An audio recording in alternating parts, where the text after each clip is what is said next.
Well, hey, y'all. Thank you for joining my session, for watching this video. I want to share with you some things that I've learned about agile software development and things over the years, how we applied some principles at a company that I used to work for. And I think there's some great ideas here that you can take away and maybe apply to your workplace. So I previously worked at a company called LeanKit, and it was an amazing place to work. LeanKit is an awesome product that I was really proud to represent. When I joined that company, we did really well. We started as a small company, and we grew really fast. And we had this KANBAN board product, kind of like having that to-do, doing, and done board where you can move cards virtually across the board. Around 2015, we were working on this big new feature for the version of our product that was targeted at the construction market. And we had some time, and we thought, you know what?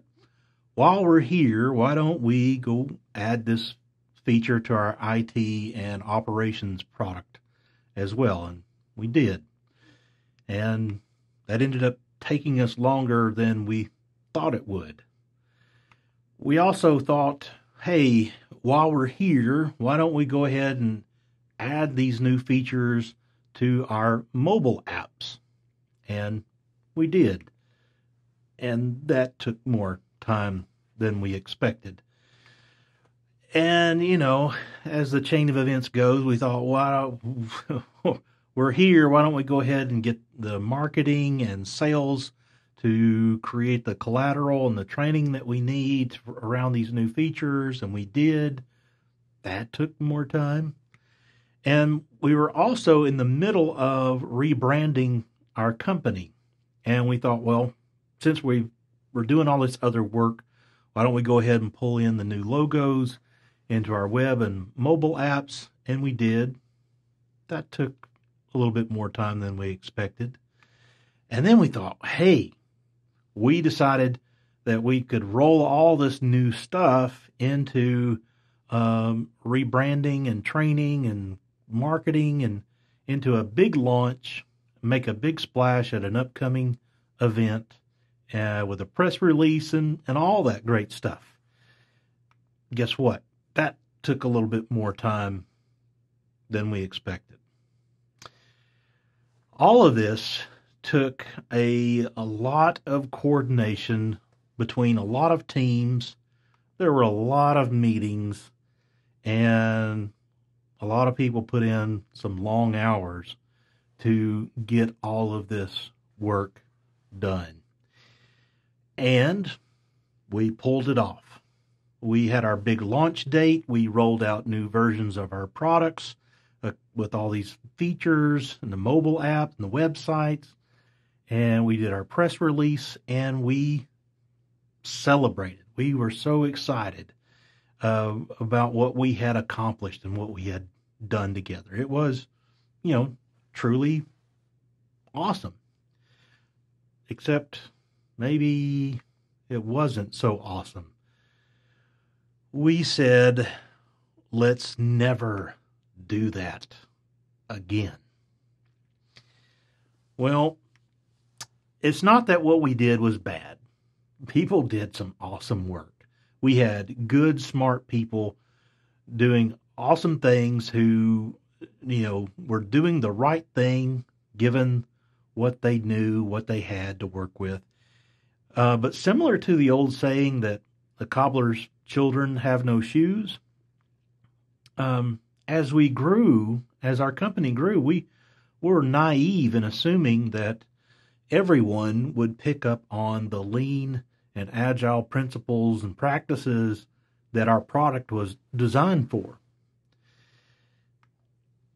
What I've found in my career, and what I believe to be true, is that people don't want to fail, right? You don't want to fail at your job.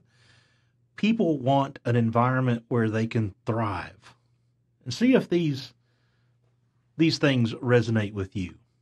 I want to work at a place where I am proud of the work that we do. I want to be proud of the quality of that work.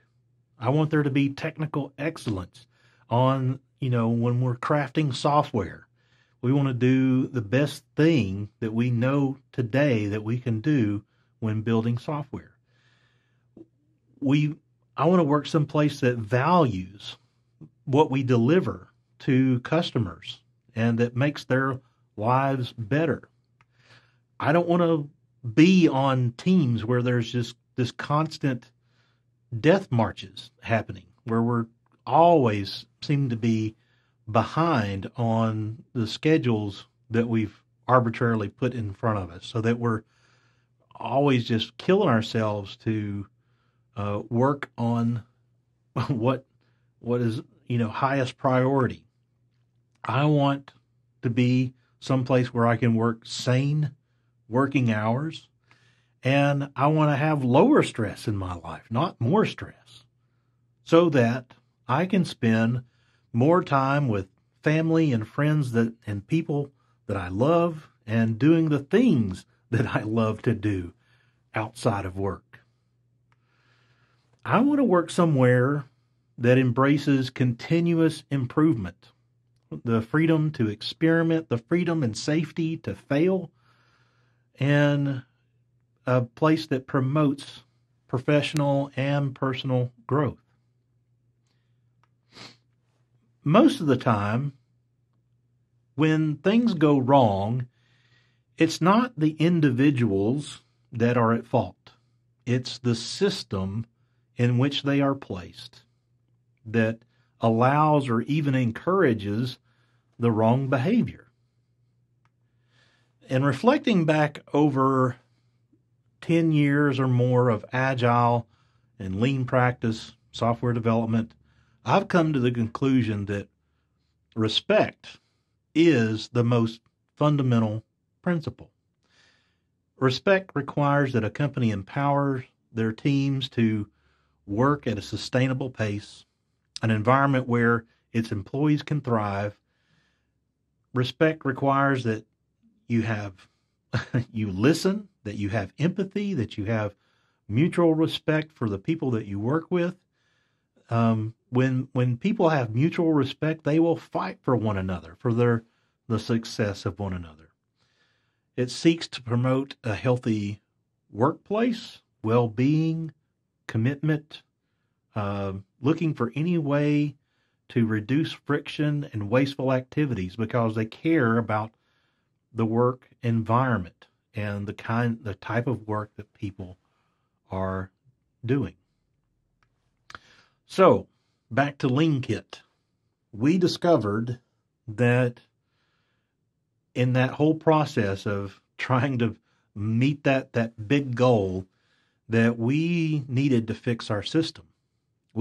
To practice what we preached about lean and agile.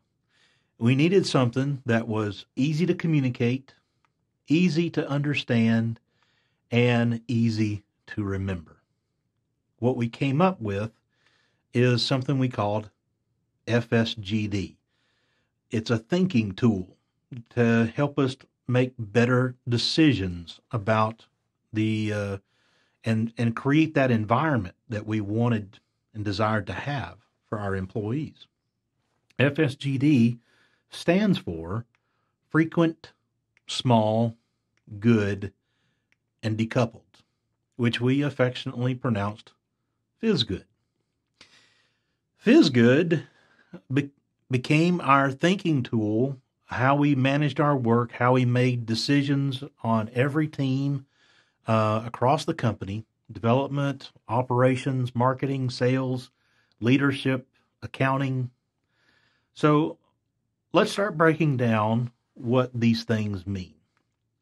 So let's start with frequent, right? Because it's the first one.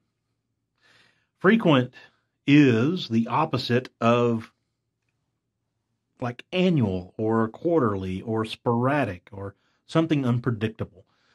Frequency is not just about speed.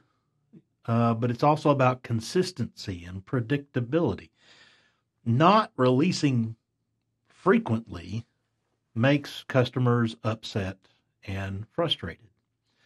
So speaking of customer, your customer isn't just the people at the end of your delivery who are buying your products or your services. Your customer is anyone and everyone that is throughout your value stream, your system, who is affected by your decisions. You probably have lots of downstream customers who all deserve your respect.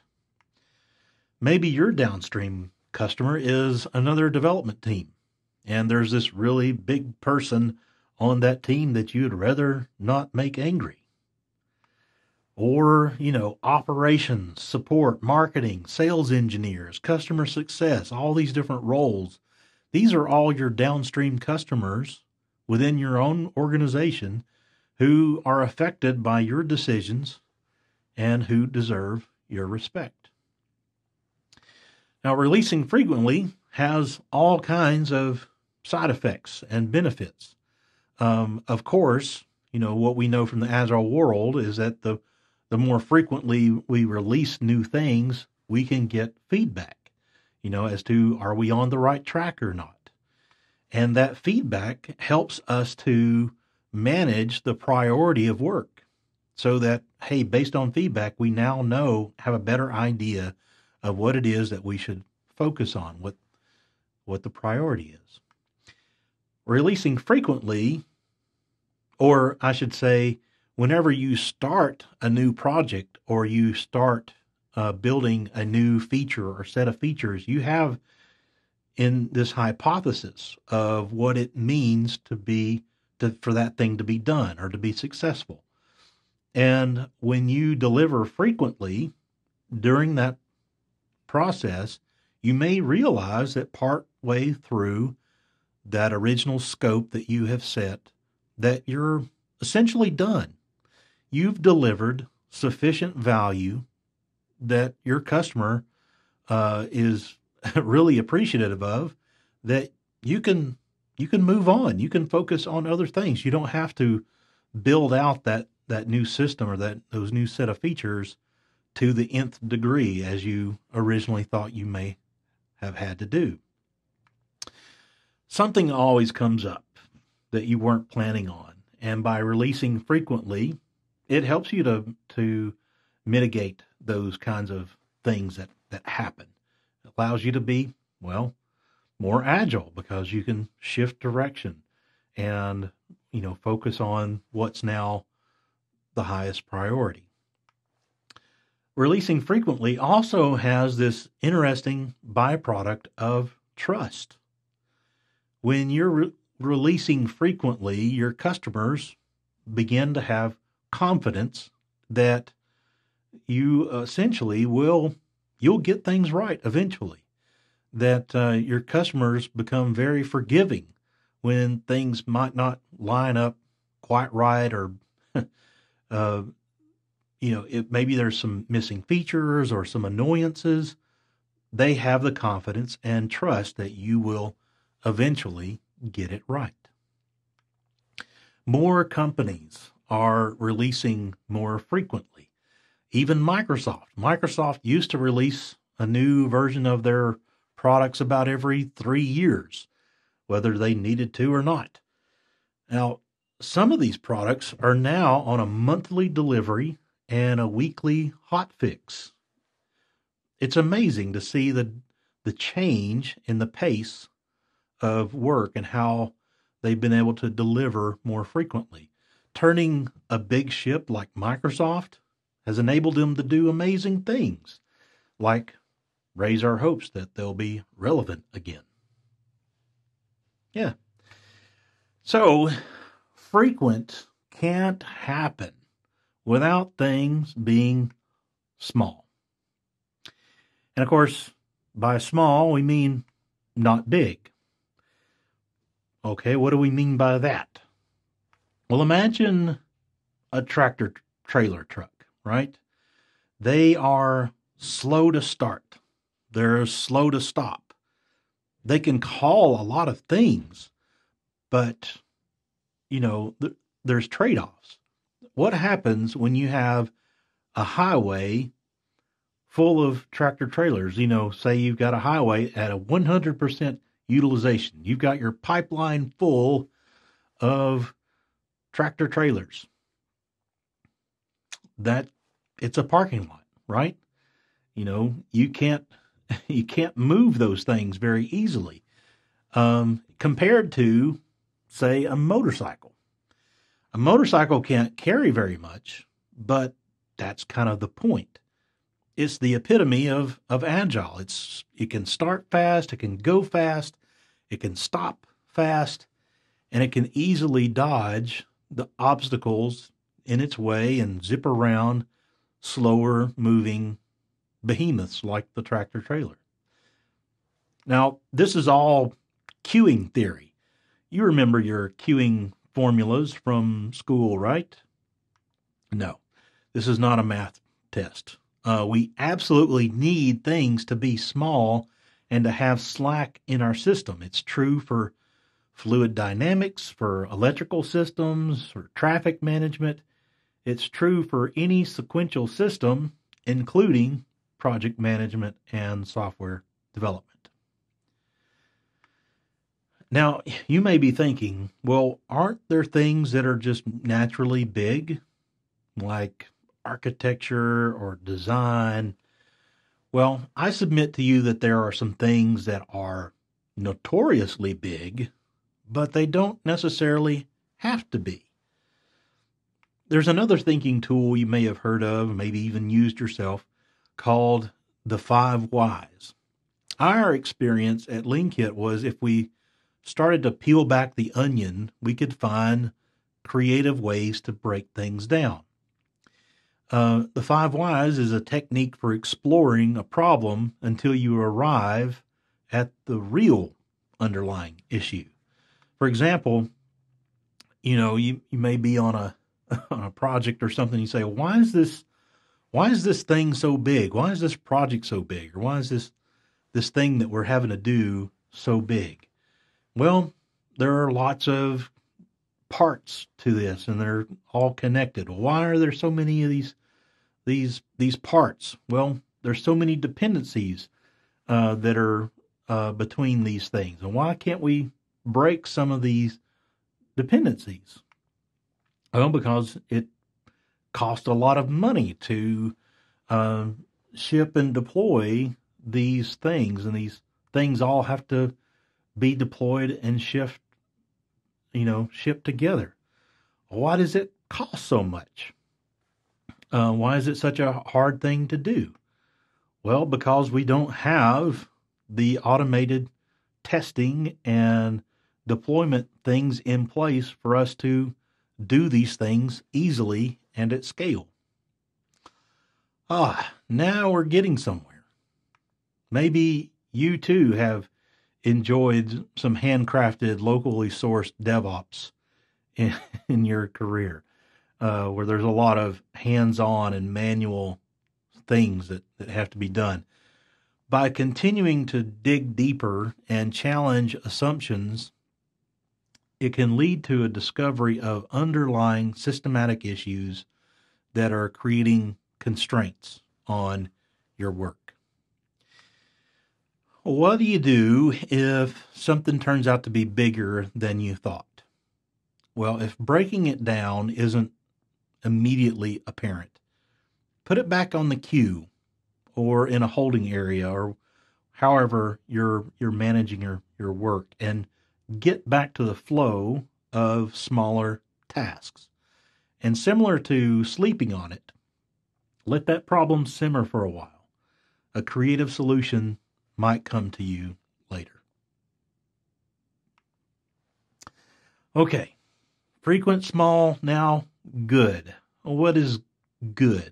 Good, obviously, is the opposite of bad, garbage. We don't want to be generating garbage out of our development process, right?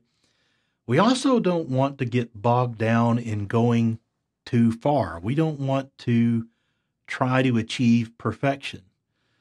Perfection, you may have heard, is the enemy of progress, or we use this term in software industry a lot about gold plating, adding a lot of things or features, from a development perspective that don't necessarily mean our customer value type features. Oh, well, we need this because we might, no, let's not go there. One of the founders of LinkedIn said this quote: "If you're not embarrassed by the first version of your product, you've launched too late." And that's the idea, is that you need to get things to a good enough state where you can launch those and start to get that feedback early. You remember the first iPhone? Now, we know the iPhone today as being the standard for like smartphones, and we know, looking back, that the iPhone revolutionized the smartphone industry. It's hard to imagine those days back when, we had our Nokias or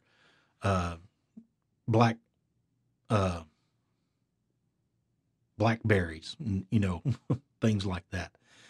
Well, the iPhone came along a little over 10 years ago, right? And when they launched the first iPhone, not only did it not have a keyboard and stylus, which everyone was accustomed to with a smartphone, it also did not have multimedia messaging, so you couldn't send pictures or anything like that.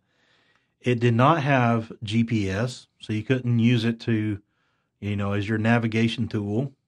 It didn't have 3G, so it was really slow to load anything. There was no SDK, which meant you couldn't build your own applications or applications for other people. There was no app store. The apps that came on the phone were all you got. There weren't even things like cut, copy, and paste. Now, what? We all expect those kinds of things today. You couldn't dare launch a phone today without these kinds of features. But the first iPhone was, hey, let's get it to market, and let's make that impact and get the feedback from customers. And, the rest is history. We know now that was a really smart move for them to launch sooner rather than later. Finding that balance between what's good enough and gold plating, well, that can be really tough. And each team needs to create their own definition of what it means to be good or good enough. So the product teams, the development teams at LeanKit, we came up with our own acronym to address this, to help our software teams to decide what is good enough. We repurposed TLDR, which on the internet means too long didn't read. That's perfect. I have a short attention span. But TLDR in this case stands for tested, logged, documented, and reviewed. So tested means that every feature includes a sane amount of tests that describe that behavior, or if it's a bug fix, that there are tests that guard against a regression of that bug, right? So standard kind of testing things. Logged is not only logging debugging messages and things like that about what's going on inside the application, but we believe that it was absolutely necessary, absolutely important for us to log user behavior and actions so that we could understand the context under which things were happening. So is there a feature that someone is using, or how are they using that feature, or is that feature not being used at all? Or is that something that, and the particular way that they're using it is generating an issue in the product. You may have heard it said, as part of agile software development, that the measure of success is the delivery of working software. Well, I submit to you that it's not the delivery of working software. It is the usage of that software. It's critically important to measure software that's being used, to know what features are being used and how, when, and how often they're being used, and some of the common usage patterns. You can't make good decisions without real data. And if a feature is not being used by your customers, then it's of no value to anyone. Take it out. Removing code is a feature. D stands for documentation. Oh, that dreaded D word, the dreaded documentation. Well, we're not talking about volumes of documentation that no one is going to read.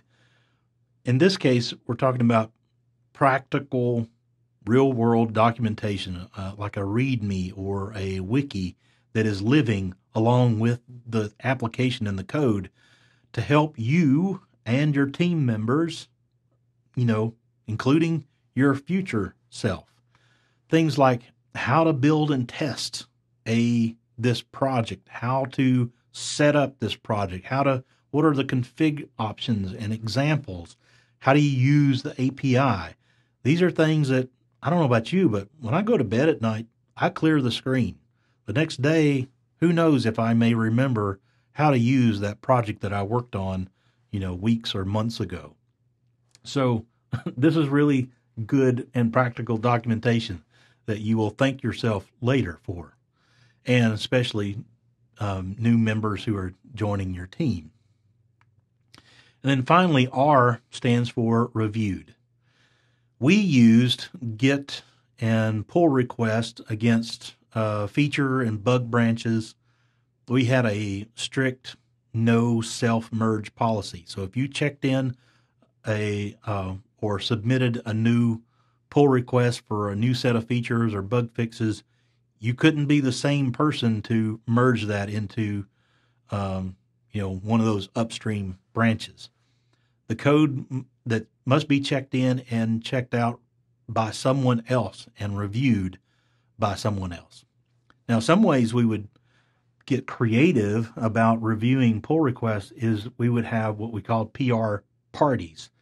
Maybe on a Friday afternoon, the whole team would get together and review all the outstanding pull requests. And so that we could all learn at the same time and have a lot of fun doing it. If a PR, a pull request, fails to satisfy the T for testing, the L for logging, the D for documented, then it's rejected.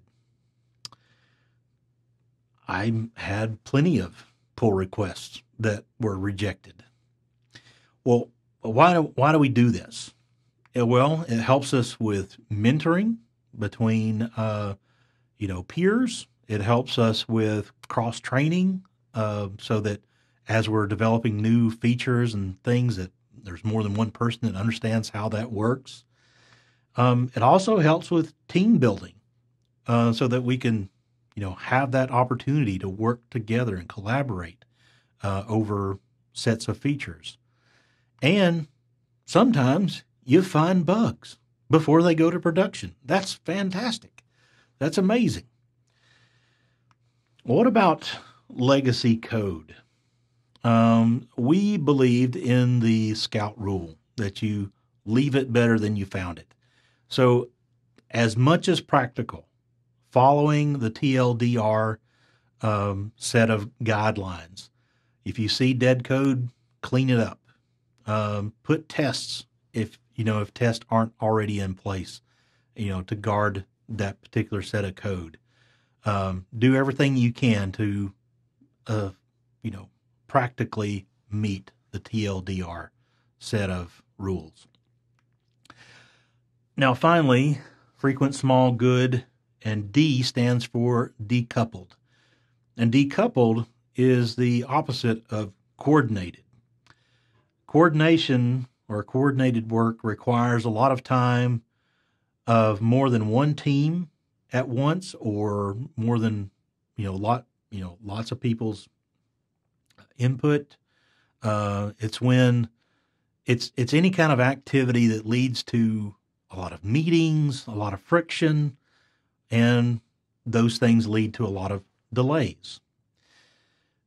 There's also a concept built into decoupled that means you're not going to cause any damage, that your work that you're doing should not adversely affect or impact other people, other teams, other work that other people are doing.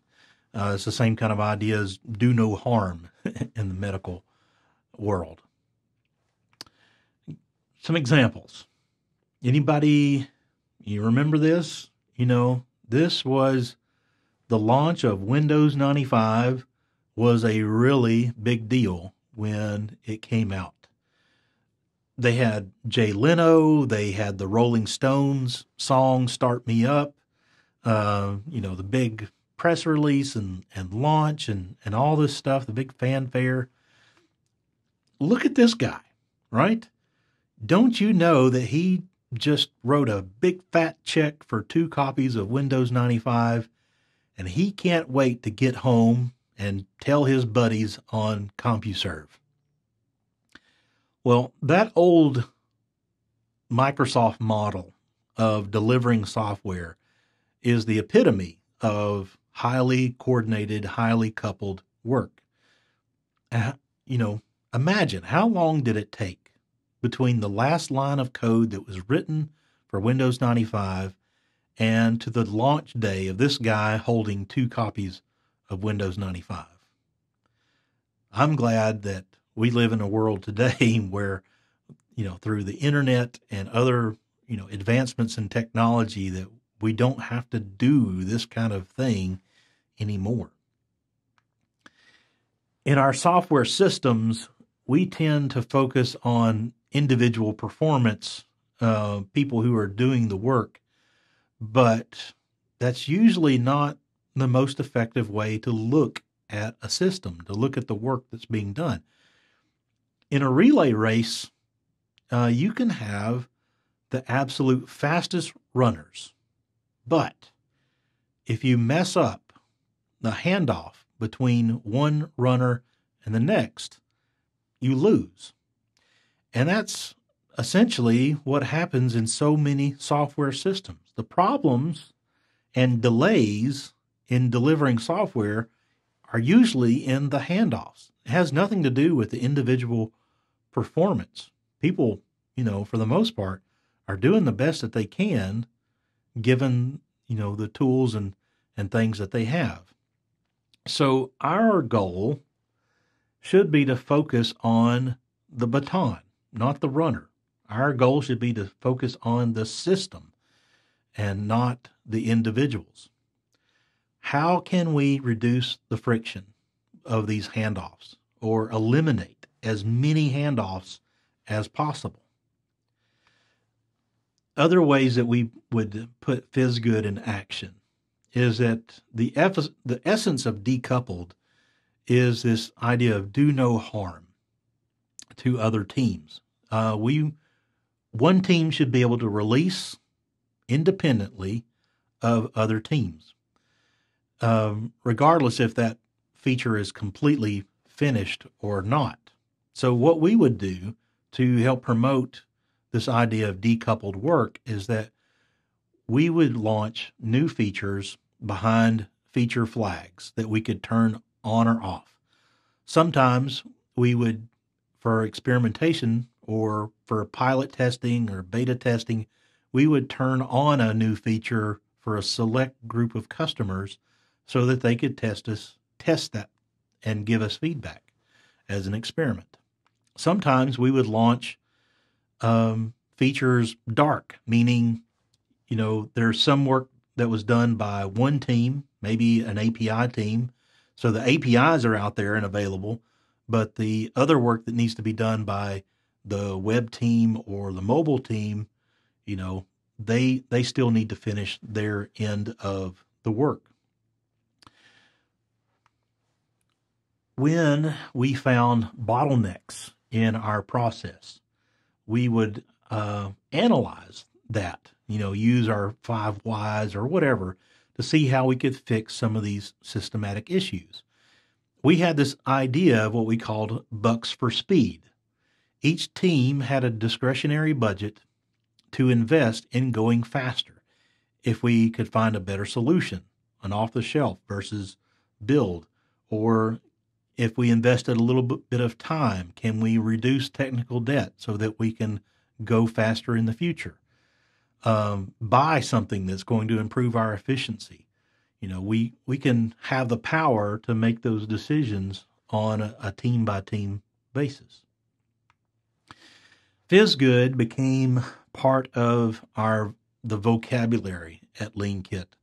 When a big problem came along that we needed to solve, we'd say, how can we FSGD this? Or, this doesn't FSGD. How can we do this so that we do no harm to our customer? How can we do this so that we do no harm to ourselves? Now, KANBAN, which is that board, that visualization of work, like a to-do, doing, and done, it's a very complementary process tool. Kanban, in a nutshell, is visualizing your work, and that step alone can be very eye-opening. It can make you realize that, hey, there's parts of our system that are fundamentally broken. Once you lay it out visually, it's important that your board, in this case, reflects reality, not what you hope to do, what you plan to do, but what is the system of work that you do today. And then you can start to watch the flow of work and doing things like limiting work in progress, the work in process for a particular set of steps. Like, is there too much work being worked on in one place or another?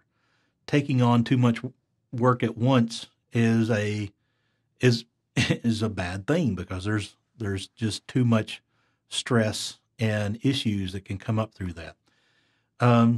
Watching the flow of work, you can start to spot any bottlenecks and systematic issues in your process. Then, as you're measuring the flow of work and where these things are, you can start to run incremental experiments to see, if we were to change the work in process limit, or change the way, these steps are laid out, or any number of things. We can make those incremental changes, measure whether that was a good thing or a bad thing, and continue to evolve the entire process so that over time you are pursuing continuous improvement to your process.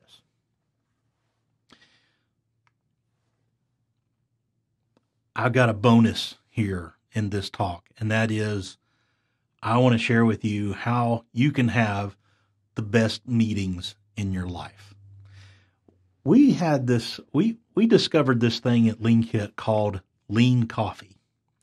And Lean Coffee is a way of running unstructured meetings so that you get the most valuable and make the decisions and spend the most time efficiently on the things that matter the most. Here's what you need. You need some sticky notes, some markers, a board of some kind. It could be a whiteboard.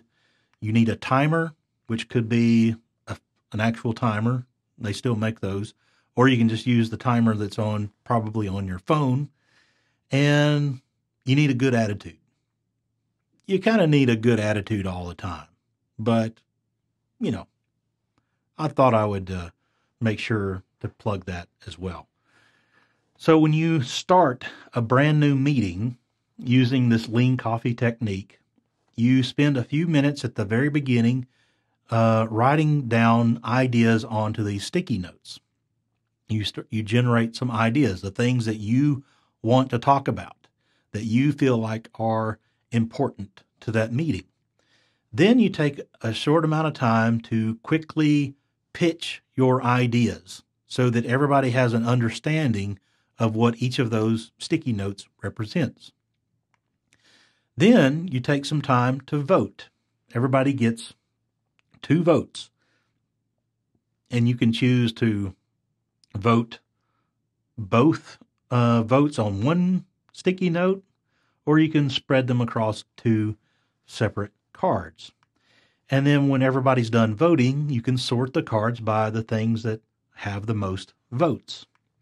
Now you're ready to start your discussion. You move the sticky note that has the highest number of votes into the doing column.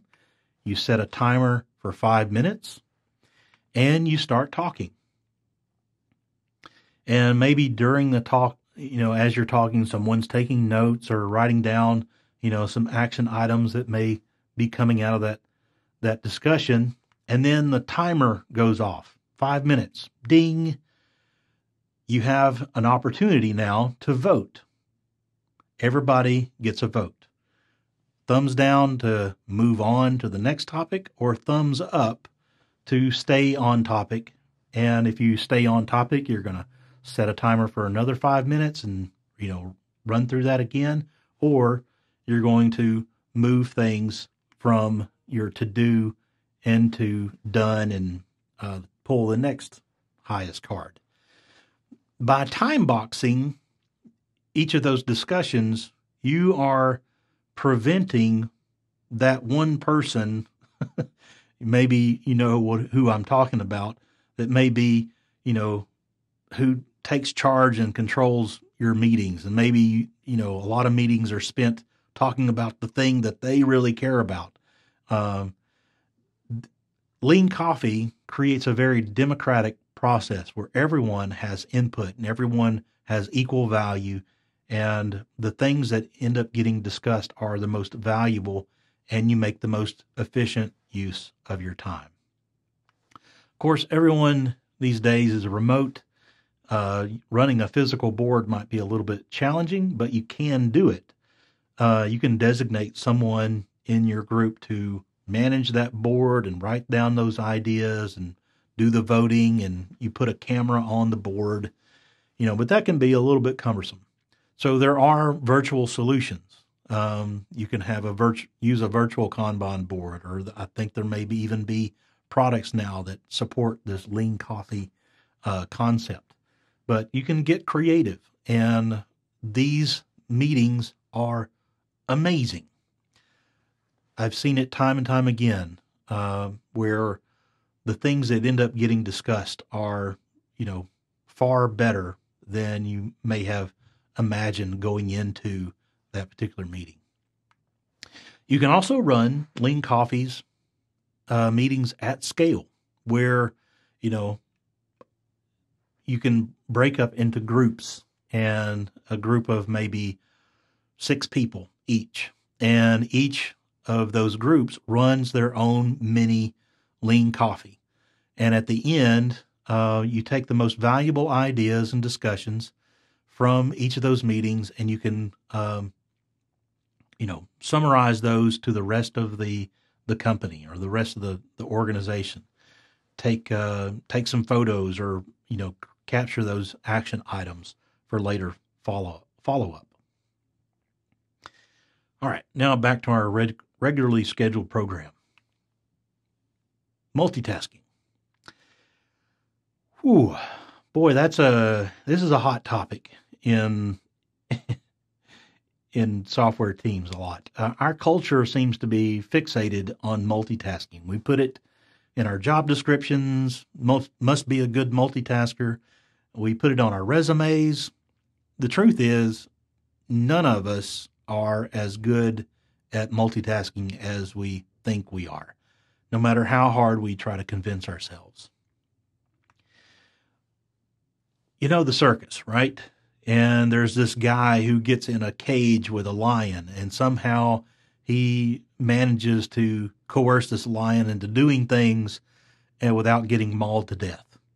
And we think, wow, this guy is really, really cool. And he has this whip, and we think, well, that's, the whip is Indiana Jones. He's amazing. It turns out that the whip does nothing for the lion. The whip is for the audience. What's up with the chair? Well, for a lion, lions have incredible powers of focus. That's what helps them to be predators in the wild.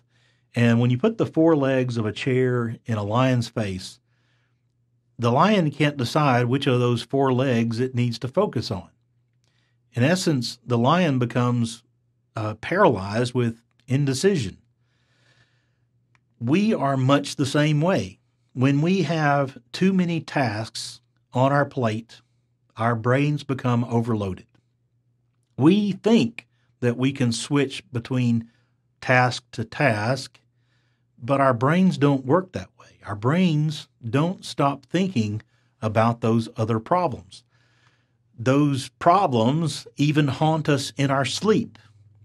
How many times have you woke up and, with some revelation to a problem, like, aha, I know what to do, or I know what we can try. It's our subconscious doesn't stop thinking about those things that are stressing us. And it may sound counterintuitive, but do everything in your power to limit the work that you do to one thing at a time, from start to finish. Start on one thing and see it through completion until you start having to work on another thing.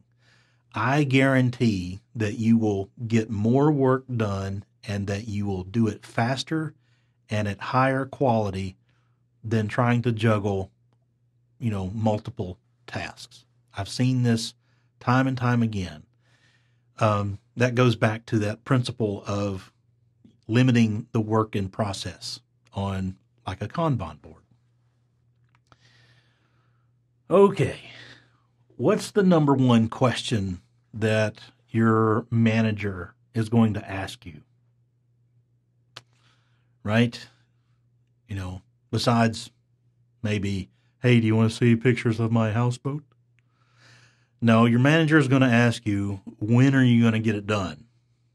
And so you go back to your trusted advisor and you pull out your magic 8-ball and you say, hey, magic 8-ball, when am I going to get this task done? Ah, that's right.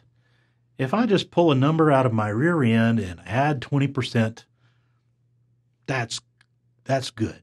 That'll work. Hey, magic 8-ball, am I going to get this project done on time? Okay, yeah, I understand. Frequent, small, good, and decoupled. When you apply these principles and you're living by these kinds of standards and rules, you, by releasing frequently and getting that regular cadence, by breaking things down into smaller chunks and delivering, having a standard for what's good and what's good enough, and being able to deliver things without having to depend on other people or other teams to deliver what you're doing, you can start to get really predictable and consistent about the work that you're doing, so that you can answer that question of, hey, when is this going to be done? If you come to Nashville, Tennessee, and drive down Interstate 65, you'll see this huge radio tower on your left. And this is the radio tower for the Grand Ole Opry, 650 WSM. So in 1925, the Grand Ole Opry began its broadcast. And they grew and had become really popular, and they decided, hey, we want to reach a bigger audience, and we want to build a bigger tower to reach more people. But in those days, traditional antenna construction was way too expensive. Think about maybe the Eiffel Tower, where you have this huge base and lots of steel, which requires a lot of money. A lot of steel and a lot of money. Those were things that farmers in Middle Tennessee didn't have a lot of in those days. So what they developed was something that was rather new in the world.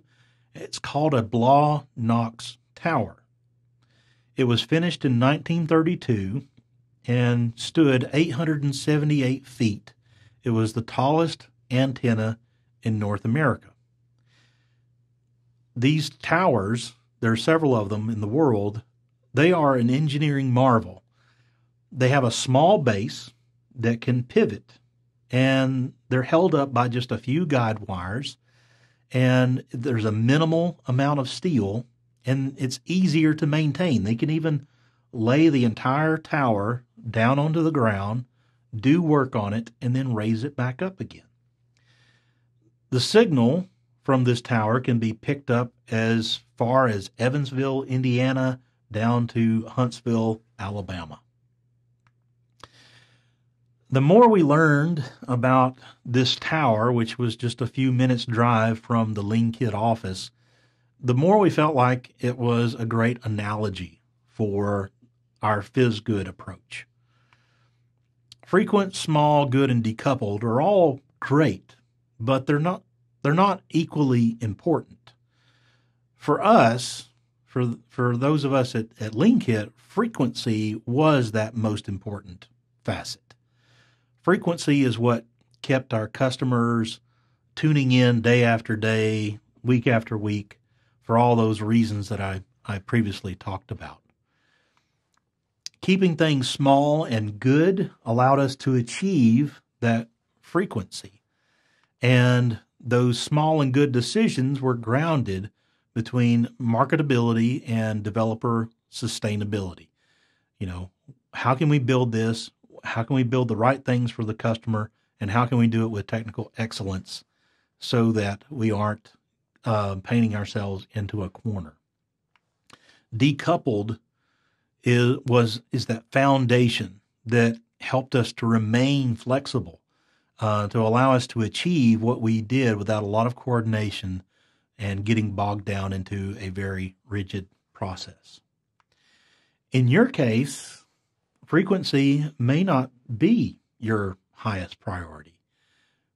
If you make medical equipment that people's lives depend on, good is probably where you should put your main focus, because you want to create products that are good, that are going to last.